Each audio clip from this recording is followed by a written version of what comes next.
The last lesson introduced us to the Great Revolt of 1857. We learnt about what this revolt was that broke out in northern and central parts of the Indian subcontinent. But as we mentioned in that lesson, as students of history, it is imperative on our part to trace the causes of the revolt of 1857. So let us now begin this discussion on the causes that led to the revolt of 1857.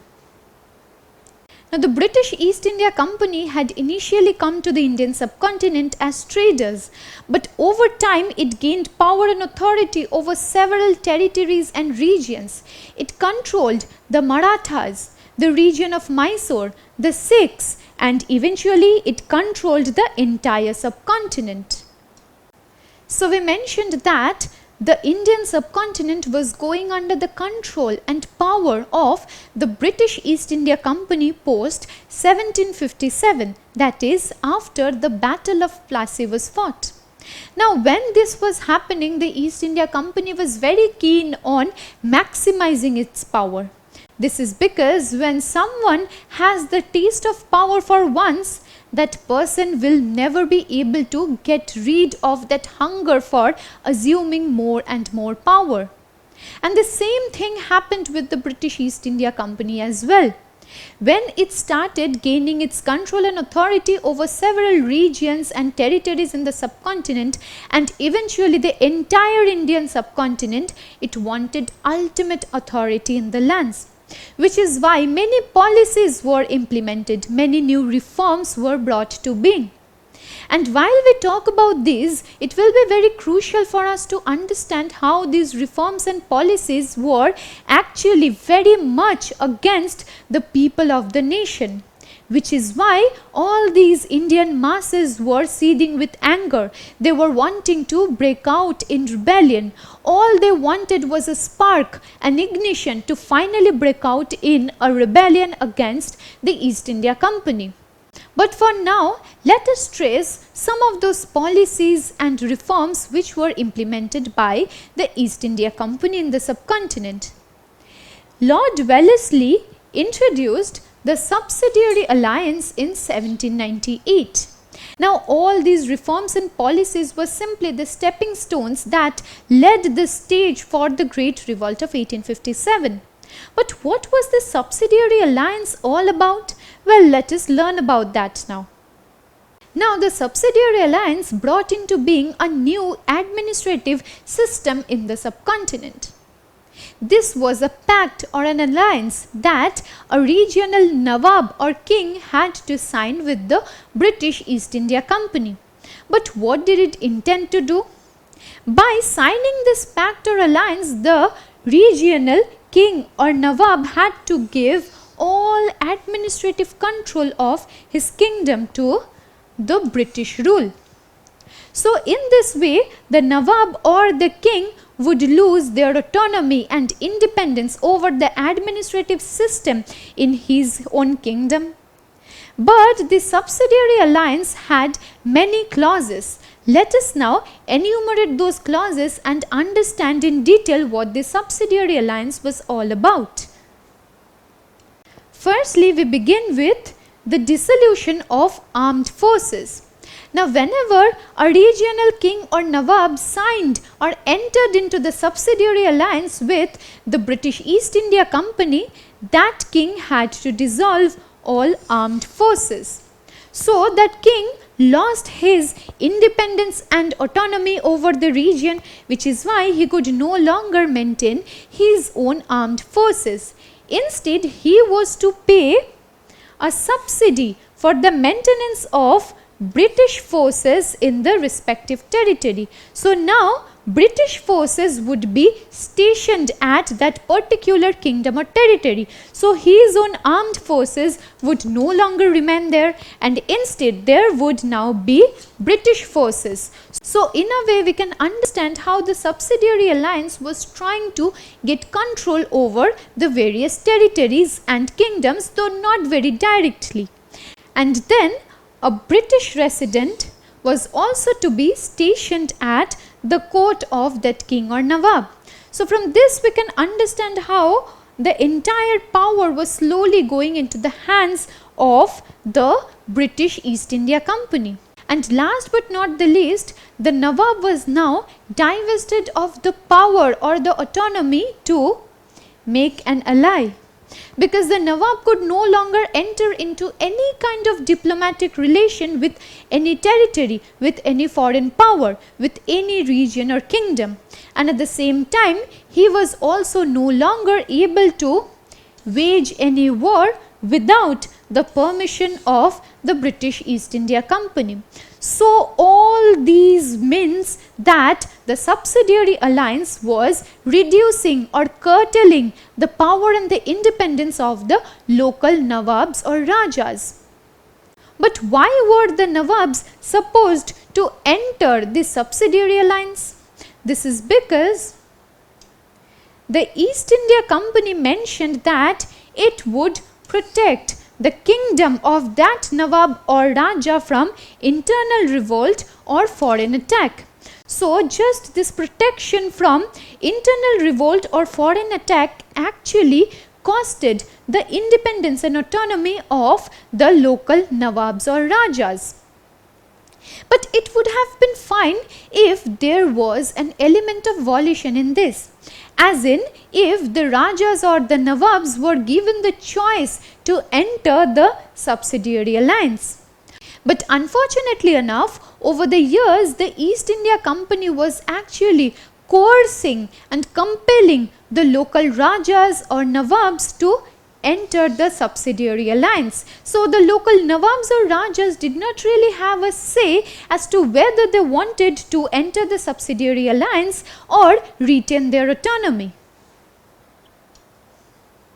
The kingdom of Awadh was the first to enter the subsidiary alliance with the British in 1801. Here you can locate the kingdom of Awadh that lies in the present day Indian state of Uttar Pradesh. And this kingdom of Awadh entered the subsidiary alliance simply because it wanted protection from the East India Company. It thought that by entering the subsidiary alliance, the East India Company would give it protection and not encroach on the territory of this kingdom. But Awadh was wrong to assume so, because over the years the East India Company began breaching the terms of the subsidiary alliance. That is to say, on very small issues and on very small grounds, the East India Company was actually gaining control over the various regions and kingdoms that had entered the subsidiary alliance. But before proceeding with this lesson, let me ask you a question. When did Awadh enter into the subsidiary alliance with the British East India Company? Did it happen in the year 1793, 1800, 1801 or in 1802? Well, the correct answer is 1801. So let us now learn more about what happened to the kingdom of Awadh after it entered into the subsidiary alliance in the year 1801. So we mentioned that in the year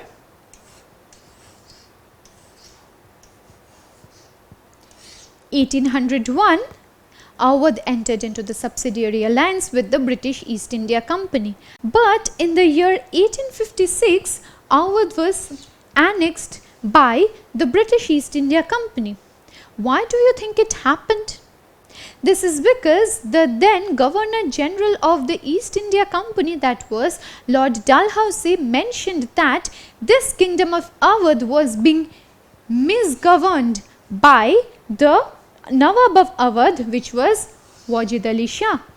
So he mentioned that Wajid Ali Shah was actually misgoverning and misruling the people of Awadh, which is why he was then deported to Bengal. Now Wajid Ali Shah was not even given the stature of a Nawab when he was deported to Bengal.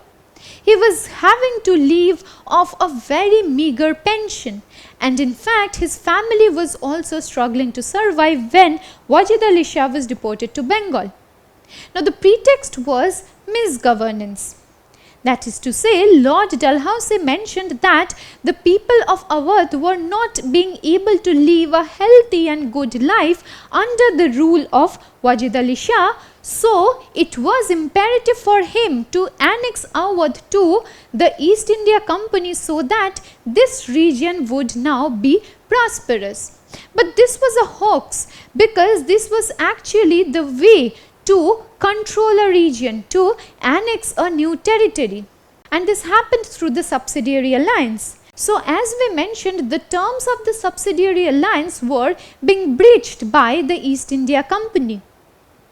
And when it happened, the masses were very angry against the East India Company, because the masses were not ready to have their Nawab deported and stay under the rule of a foreign power. The East India Company was very foreign and alien to the Indian masses. Why would they be wanting to stay under its control and authority? So these were the ways in which the masses were being filled with discontent and anger against the East India Company. Next we come to another policy that was also implemented in this 100 years between 1757 and 1857. And the policy we are mentioning is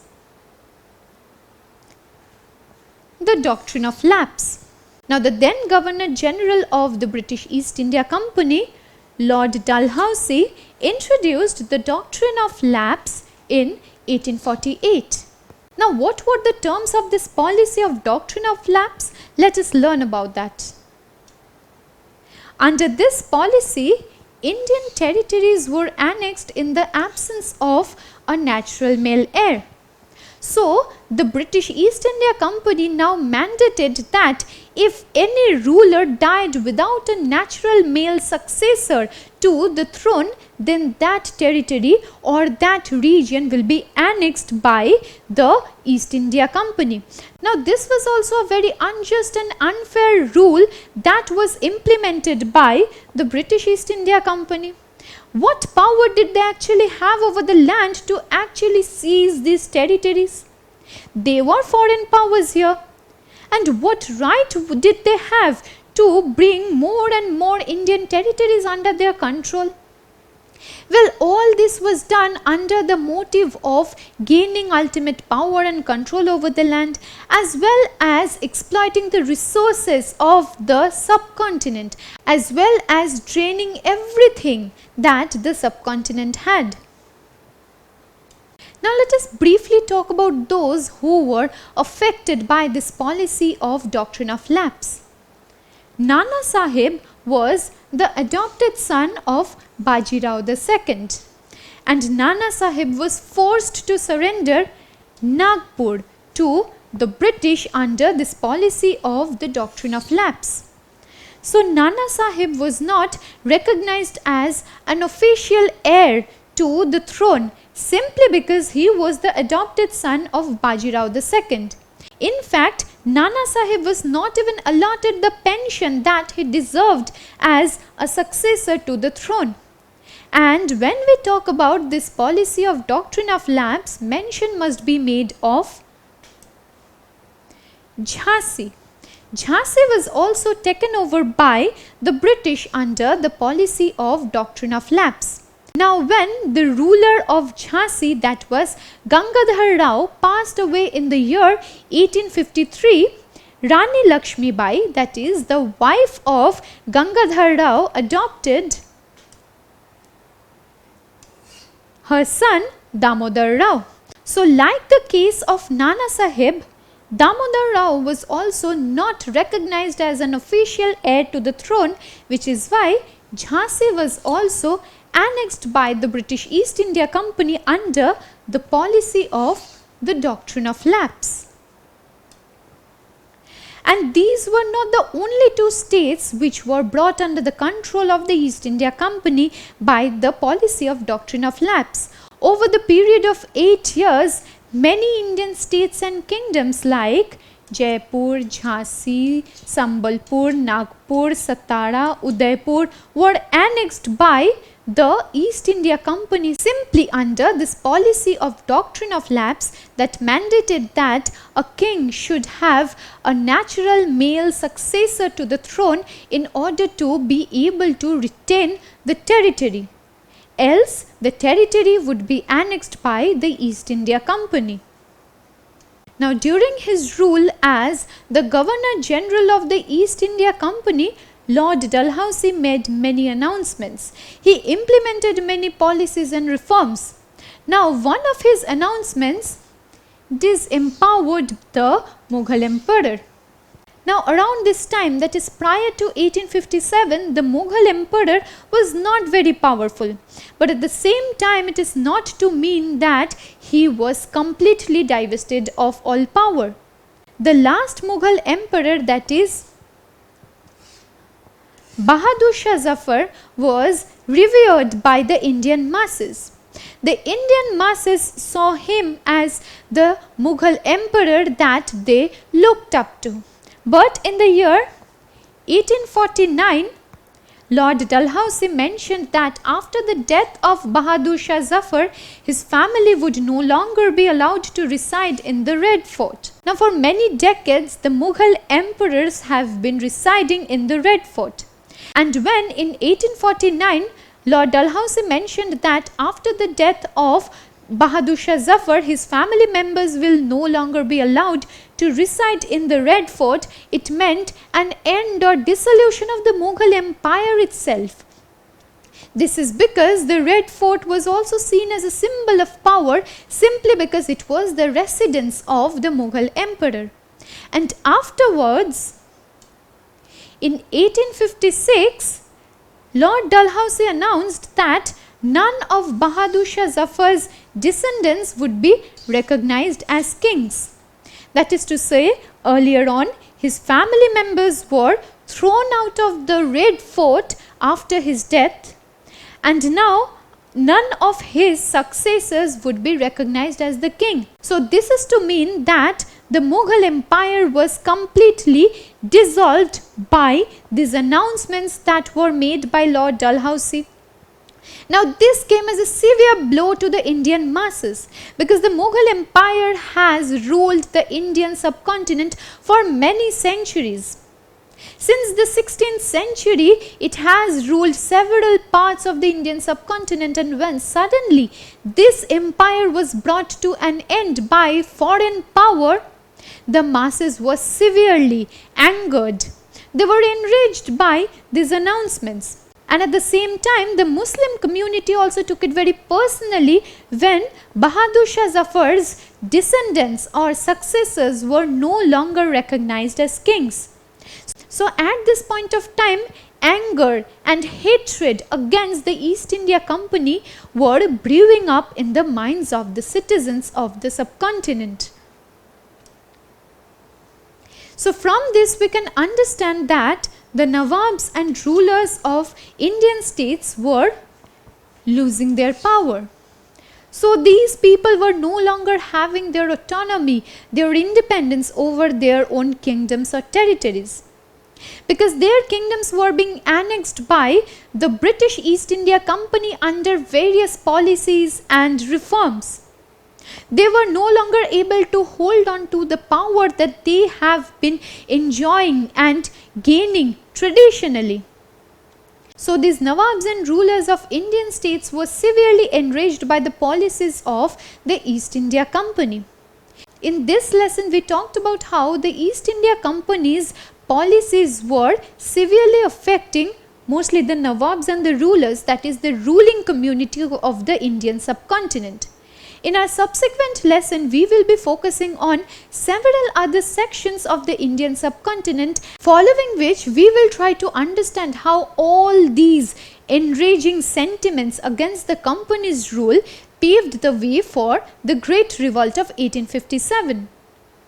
Don't forget to subscribe to our channel and hit the bell icon. You can also register for free at DeltaStep.com or download the DeltaStep app to learn one-to-one with our amazing teachers or to get access to all our 5,000 plus amazing videos as per your school syllabus. Master each topic with our adaptive practice technology. Get million+ questions with step-by-step solutions and unlimited mock tests. Get all your doubts resolved instantly. Learn via games and win amazing prizes like PlayStations and iPads. So at DeltaStep, learning is not just fun and easy, it's rewarding too. So register for free now.